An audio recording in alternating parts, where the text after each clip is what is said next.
I guess the question, and this trying to move into your question that you added in the beginning as well. So I'm trying to move into that and connecting the dots here. So in short, I'm very similar to you. I think it's so fun to simply build stuff, to engineer stuff, to have something that actually works. And the kick you get out of that is so extreme. And I guess in short, what you want to do is promote innovation in some way. And if you start to do that early on, as you're helping very well, to just build interest in math and engineering and tech, that is building up the preconditions, so to speak, for people to be truly innovative when they wake up. You need to expose people to the innovation and what this is all about in order for them to sow a seed. Exactly. But continue. So, and the question basically is, I guess you're very pro to having a higher degree of innovation coming up in the future generations that we see. I hope so, yeah. And I guess this is a very leading question, but still, how should we do that? I guess one way is simply to build the interest early on. And is that the right way to do it? Or how can we simply try to improve innovation in coming generations? Yeah, I think we should encourage it more in school as well, not just following the books, but to do subjects more integrated together, try to have the science and textile and carpentry, träslöjd together to do projects, more project-based learning, and also competitions. I think competitions are nice. We have always in the history liked to compete in sports and so on. I think we can have competitions there exist competitions like we have in Sweden Innovate and we have Blixtlåset and different competitions. UF is also Ung Företagsamhet. One, not really competition. Yeah, you compete in entrepreneurship. You have different prizes and so on. So have these as fundamentals in the school, I think is important. But Sweden are also already today quite good in innovation with the school system and so on. We are lacking behind in math and science and so on, but innovation, we are quite okay. But can I steal the question now a little bit? Because let's put a couple of minutes down the rabbit hole of innovation. And how important is it for us as a society and for companies to innovate? I think it's really important, because if you don't, you will not exist in the future. So, and also we see that the majority of the employees in Sweden works in SMEs, small companies, middle-sized companies, not in Volvo, not in IKEA. So we need these small companies, and they are usually, of course you have some pizzerias and so on, but you're usually based on one form of innovation. So there we need to be strong, to have the labor market in Sweden. And especially when robots are taking more and more of our works and jobs and so on, we need more innovation to find new positions. And let me continue. So we need innovation in order to create jobs.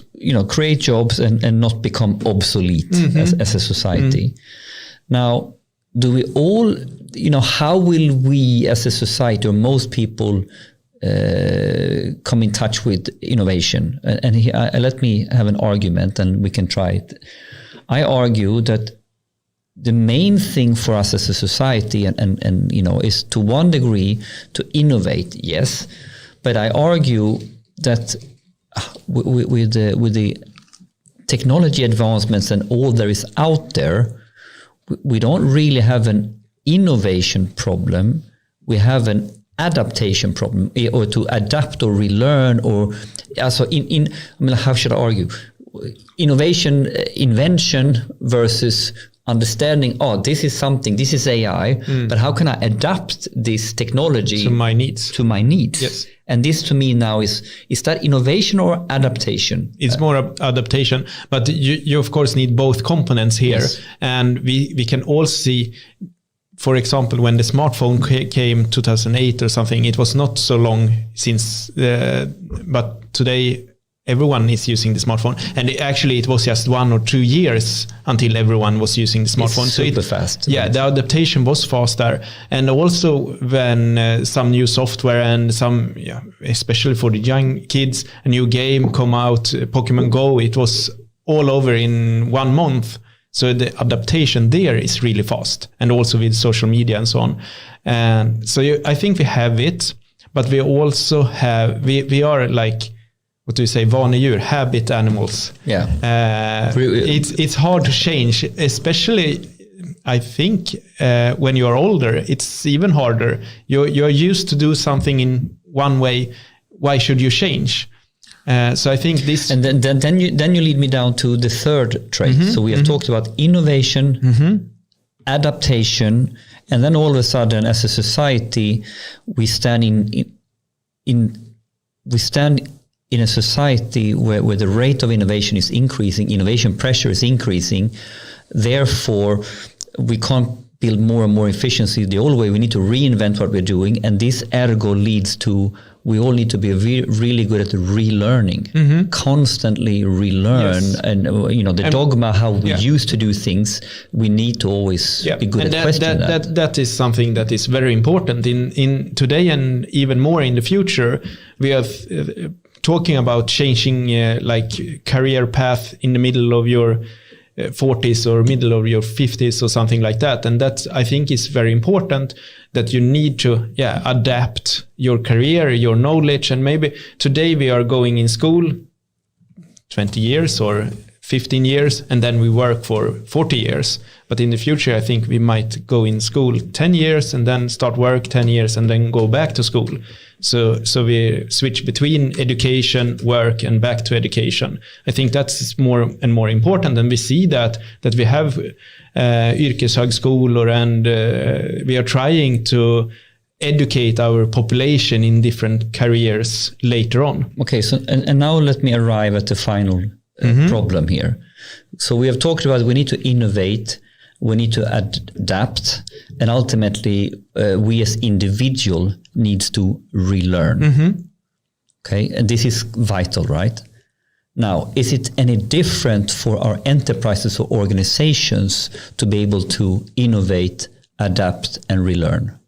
No, the enterprises doesn't exist without employees. The humans are driving the employees as well. So if the humans are relearning, the enterprise will relearn. Yeah. And it's not like a magical enterprise, like it's not an animal. It's the humans that are like the boss and the hierarchy and so on. I disagree. I think the organism of an enterprise lives according to some sort of ideology, of how do we run companies, economics, macroeconomics, supply and demand, economies of scale.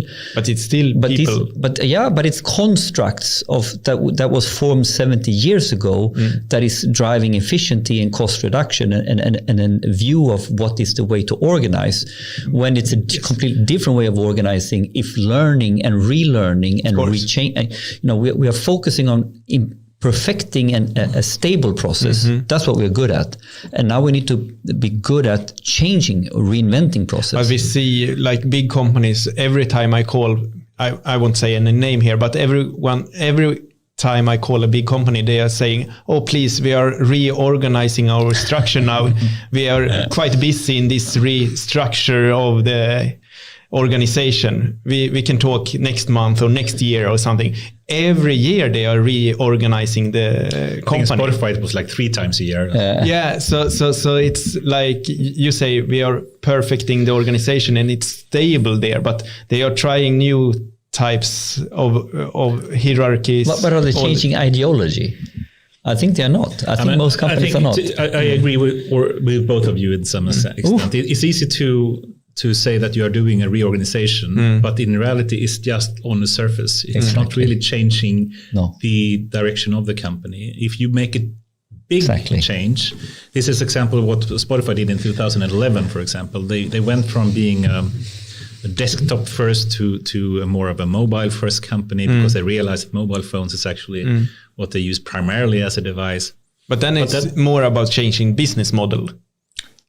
one part of it, and that's one big part of it. They had to change the business model, but they also had to change their product. They had to change the organization, what type of groups they have and how they were organized internally. And in short, they have to change the whole company to make this big transition from one type of business model that they had to another. So these type of big transitions is very rare, I would argue, and really hard to company to do. Of course. But with innovation pressure increasing and now go nerdy on Ray Kurzweil's law on accelerating returns, I've been trying to really wrap my head around this, and this is a different ball game when you have an exponential. Yeah. We don't have a linear technology advancement. We have an exponential technology advancement. That's why we have that he says 2029 for. But I also think that new companies have other ways of structuring it, more agile ways of working instead of IBM or some old companies. And then maybe IBM can buy these innovative companies and try to learn from them, or these new companies will become bigger, like Facebook. I think the latter argument goes back to Google or someone. You always say that we are not afraid of the big competitive giants. We are afraid of the new ones that really they figure it out. And but what that really tells you. That argument tells you what when you erect a structure, it's hard to change. It's very hard to change. Or even impossible. Even impossible, maybe, right? And then it goes all the way down to, well, we have companies now that are beautiful, fantastic companies that was erected 100 years ago. So this is the challenge, right, of relearning, right? Yeah. A fundamentally business model, how we reinvent every single process.